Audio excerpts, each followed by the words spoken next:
Hellbroke Lucy here. I just saw a wonderful video by Pat Condell this morning. It was just what I needed. Pat Condell, British, calling out the population is mostly cowards. And I've been saying that my goddamn self, you know. I don't know what makes it so that there's some individuals here and there that can see through the bullshit. I think it's life circumstances. Probably Pat Condell.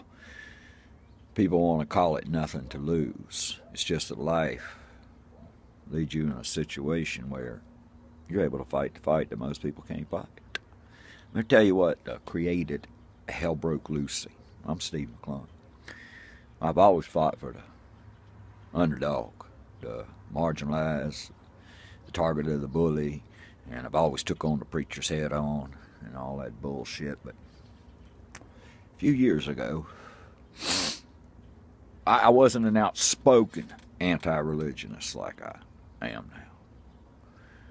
I was an outgoing activist, human rights, everywhere I saw it, you know, before the interweb, in real life.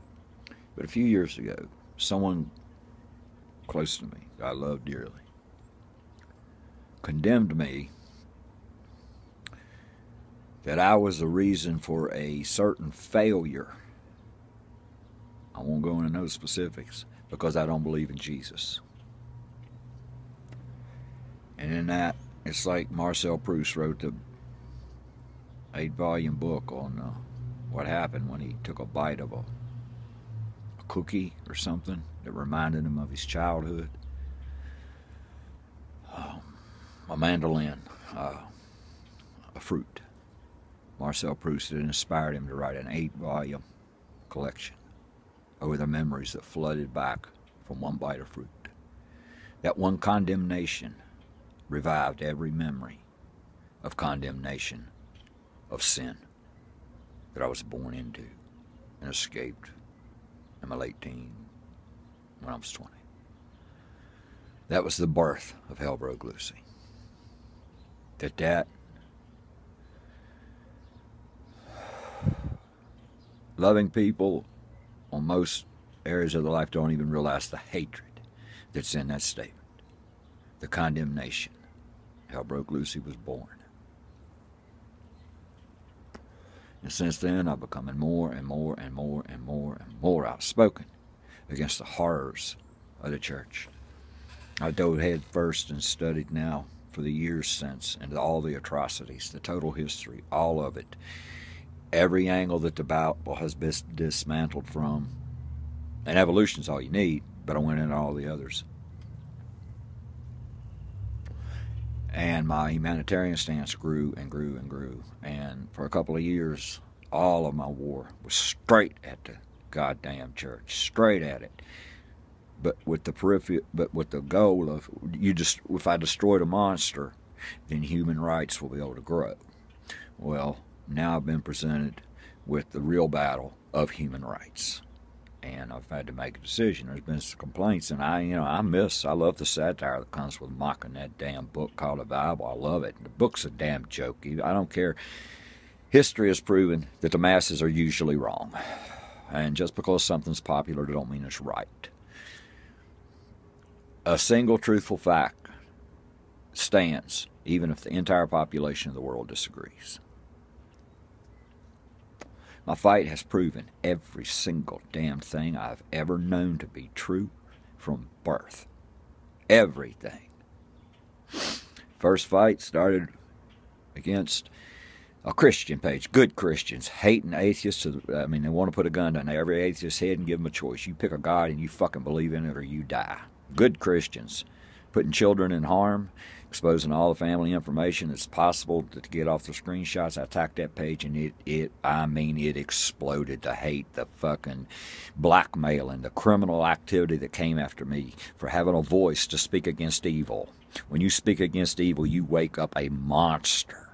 And I'm still here, and I'm stronger. So that battle lasted a while. And they've all but disappeared. And the next battle is about some asshole trying to shove a racist down my throat, an Aryan Brotherhood Klan member who poses as a politician promoting liberty. That fight brought on a whole new realm of people who are anti-human and parade behind a mask of human equality and vote for every politician that wants to put black people back in chains and chastity belts on women. Pure hypocrites, rotten to the fucking core.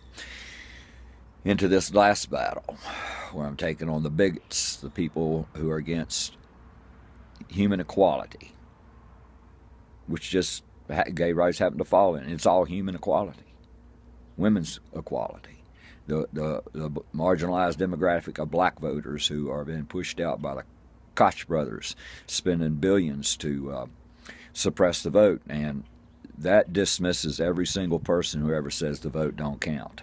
If the vote didn't count, the Koch brothers wouldn't have spent $1 billion so far trying to suppress the vote. The vote counts.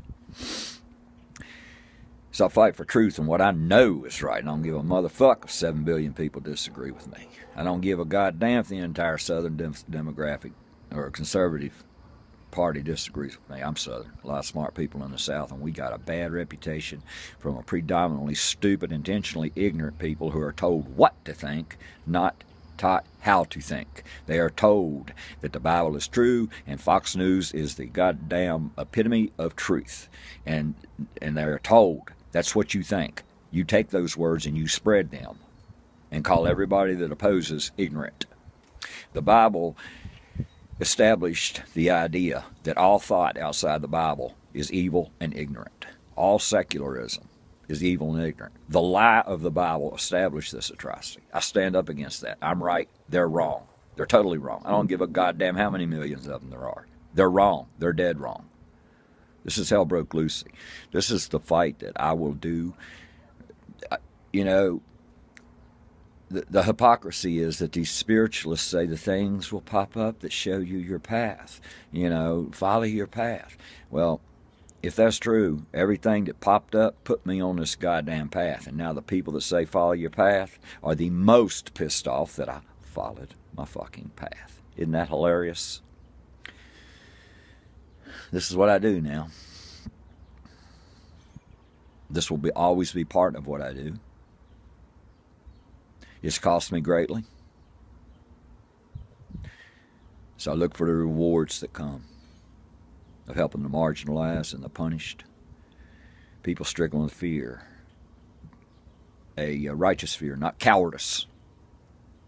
You know, people fear tornadoes. That's not cowardice. People fear for the lives of their children. That's not cowardice. The people I fight are cowards who use mass numbers, threats, guns, extortion, all that bullshit because they are chicken shits to the bone. They're afraid of black people. They're afraid of gay people. They're afraid of women's rights. They're afraid of every fucking thing. They're cowards. That isn't fear. That's cowardice. And this is who I am. This is what I do. And this is what I will always do. And anyone who wants to side with me, and this is more than welcome. I never ask anybody to join me out here on the front. Because it's dangerous. Protect yourself. Give me the support you can. And I'll do what I do. Because so far I am single-handedly whipping the goddamn shit out of Heterosexual Awareness Month that psychology proves is nothing but a page of repressed homosexuality. And these pieces of rat shit are giving gay people a bad name. Because they're gay. They're just as gay as Ellen DeGeneres. Their obsession is male genitalia. They have spammed my page with 100 pictures of pornography, male, gay, no women pornography, and then 20 more pictures of the grossest, bloody. Oh, and just I couldn't look at them. I wanted to go through and look at every one of them and delete each one I couldn't. I finally just had to ban the one source just so that they all disappeared. These people are filthy, rotten, and nasty. They're dead wrong, completely wrong, and I'm right, and I'm winning, and I'll completely win. I'm your friend, good people. If you're an asshole, well, sorry. Out.